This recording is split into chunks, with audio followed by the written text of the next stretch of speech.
Hello everyone and welcome to the sixth installment of the Turf Battles development, Turf Battles new client development diary. Before we get started, I just wanted to quickly apologize that we did miss the development diary 2 weekends ago.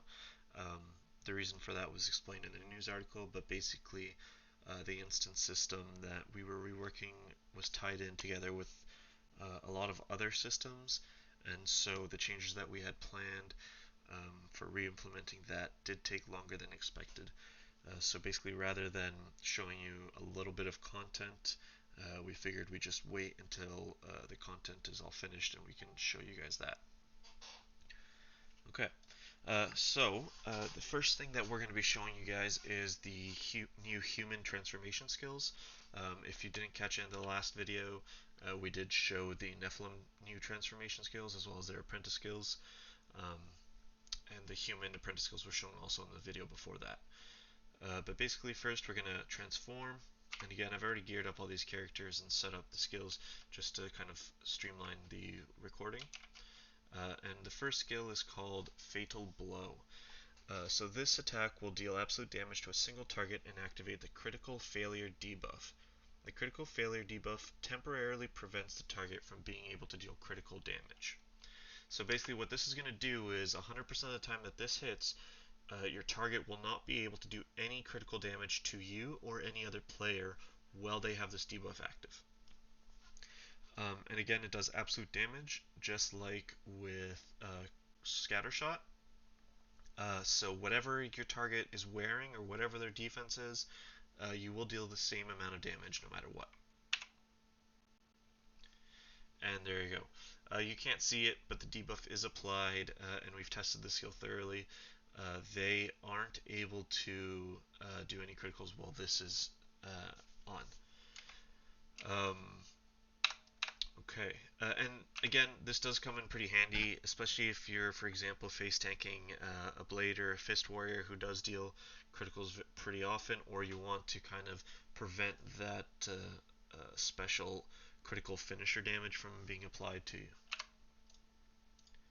And we'll just move on to the next class, which is the blade warrior. So, again, we just have to transform first. And I actually have to unlock something really quick, so I'm going to pause the video. Sorry about that. Okay, so the new transformation skill for the Blade Warriors is called Shield Exchange. So basically what this does is the skill causes any damage you deal to have a chance to be increased by a percentage. Now again, this is a chance, it isn't 100% of the time. But while it is active, your block rate and magic defense is reduced by a percentage. So basically you're sacrificing magic defense and block rate for the opportunity to deal more damage. So we'll go ahead and use that, but just to show you guys, this is our block rate, 44.2%, and this is our magic defense. And as soon as we do use that, it gets lowered, just like there. And if we attack, we usually hit 4.9s or so, 5, 9.8, 4.5. So it did happen there. We might have to actually adjust the AP multiplier for that, or sorry, the damage multiplier for that, just so it is more noticeable. I think right now it might be set kind of low, or either that or increase the rate that that effect does proc, just so that it becomes more worthwhile to use. And again, I've mentioned this in previous videos, these are the effects of the new skills, but that doesn't mean that those effects can't be tweaked in terms of rates and the actual damage that they do. And we do that based off of either just us noticing that it's too low or too strong, or if a player comments on a video and multiple players have that kind of same feedback, or even when the game is released in beta and players test it out and they say something along the lines of, oh, this needs to be lowered or this needs to be increased. That's something that we are okay with doing. Moving on to the Red Mage, we have the Scald skill. So this is very similar to the Blue Mage's new transformation skill, but basically upon impact the skill will deal absolute damage to a single target and applies the Fire Vulnerability debuff. Fire Vulnerability causes the target's red magic defense to be temporarily reduced. And now again, this does stack with the effects from Black Touch, as well as any Red Touch effects that you have based off of your equipment. And again, it does do absolute damage, just like Scatter Shot, so the damage will be constant no matter what stats your target has. Just go ahead and use that. And I think there did something along 4k damage. And that red ball of fire is just the buff indicator or the debuff indicator showing that that debuff is still active on your target. And there you go, just finished. Okay. Um, Actually, I'll stay on this character, I think. Um, but I'm going to go ahead and pause the video now just so I can get this character's stats set up so that we can just rush through an instance to show you guys the new instance system is working. Okay, so this is the new instance interface, and before we get started, just do want to remind you guys that in order to enter most of the instances, you need to have Eladian's Grace. So I'm showing you guys this so you guys can see it is taken away still. Um, you might already be noticing that most of the instance interface content is the same. The one pretty unique difference is the difficulty combo box.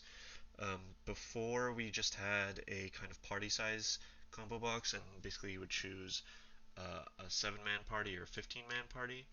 Well, now you choose a difficulty.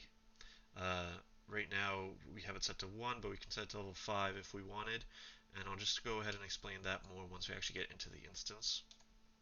But if we hit create instance, we get in there, and just like that, we lost one Ladian's Grace. Now you guys might have wondered, oh, how did you get into this instance from just outside of soccer field? It was just because I used a GM command so that we didn't have to waste time walking to the instance starting point. Um, but basically, I'll go through this instance and I'll kind of explain some of the changes while we go through it, just so you guys can see that things are working as expected.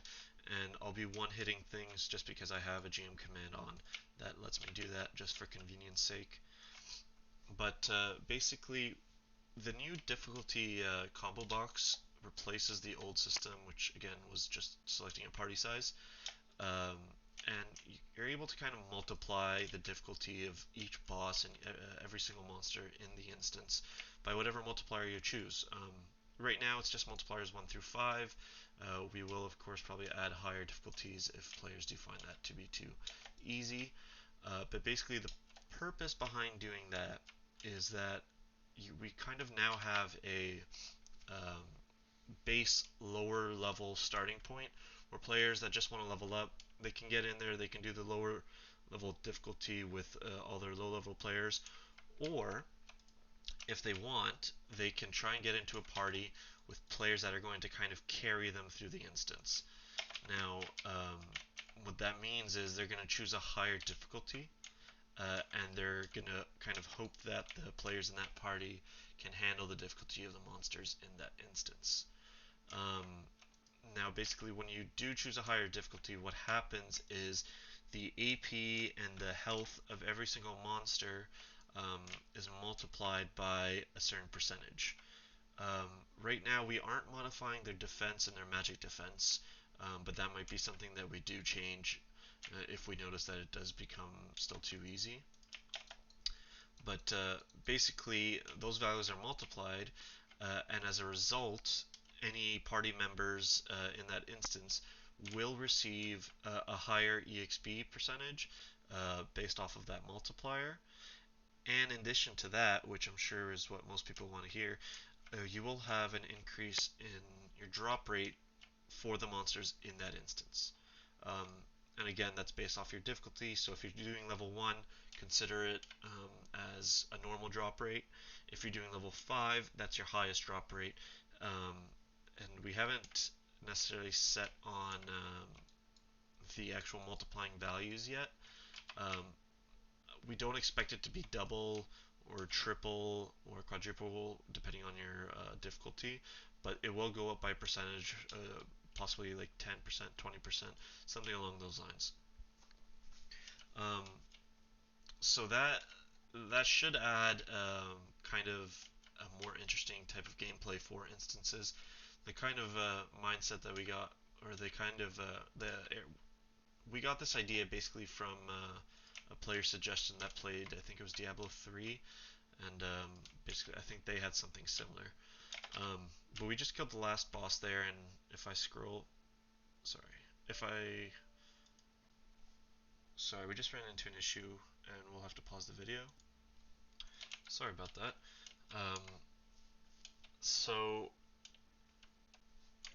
yeah, so moving forward with other changes for the instance system, um, we do have some other things that we haven't included in this update. They're pretty simple changes, which is why we kind of avoided doing them right now. But basically what we're going to be changing is this instant store right here. So right now you can just get all these items, and no matter what instance you do, you get an instance coin that is used to purchase any of these items.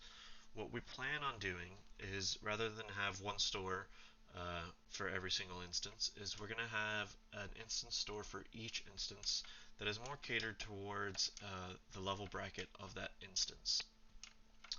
Now what this also means is that each instance is going to give a different type of instance coin. The idea is that it's still going to look like this, but it's going to be have a different color based on the instance cooldown icon. Um, and so you can use those coins to purchase gear specific to your level bracket at that instance. Some of you might be asking, oh, well, what's going to happen to our current instance coins? Most likely, we will just make them the default max level bracket instance coin, if you do have instance coins still. Um, One other thing that we did want to mention, it wasn't added in this just because it isn't part of the instance system rework, but rather the monster system rework that we haven't done yet.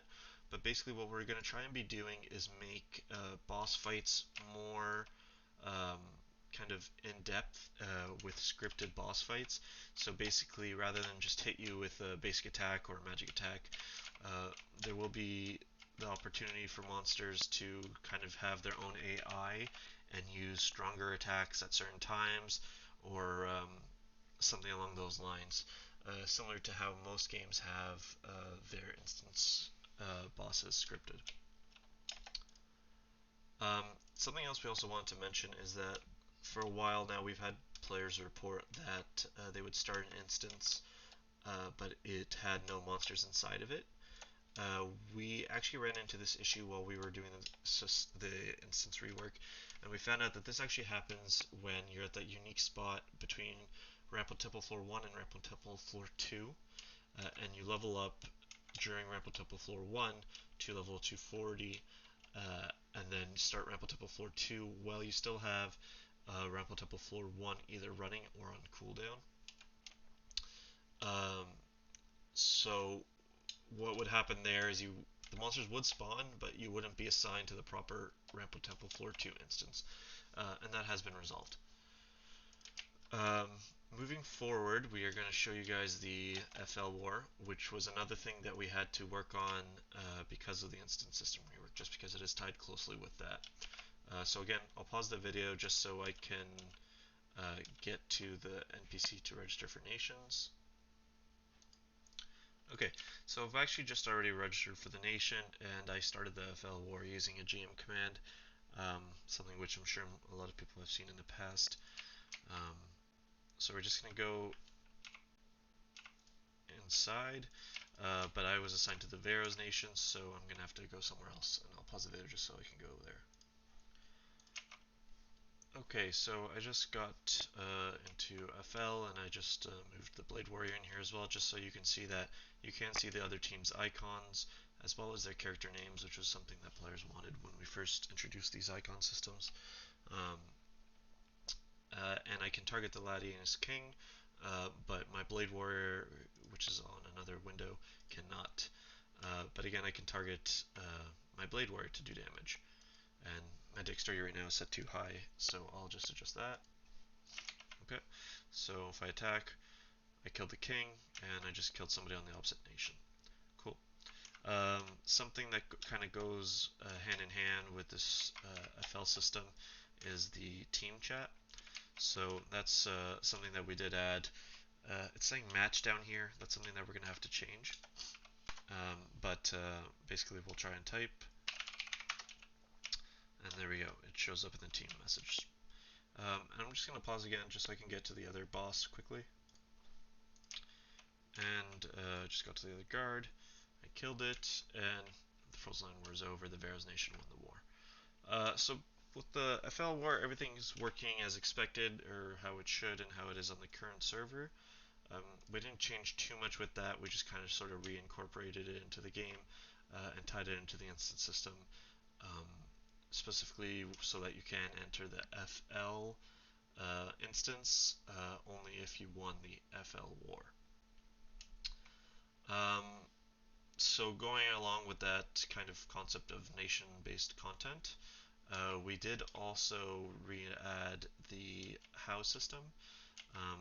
And I'm almost there, but I'm going to go ahead and pause it just so I can start the Hau event using a GM command. Okay, so I just started the Hau event, and I've just realized that I'm going to the wrong Hau crystal, so I'm going to pause again. Alright, sorry about that. So the Hau event was started, and I just moved us into the area that the witch is.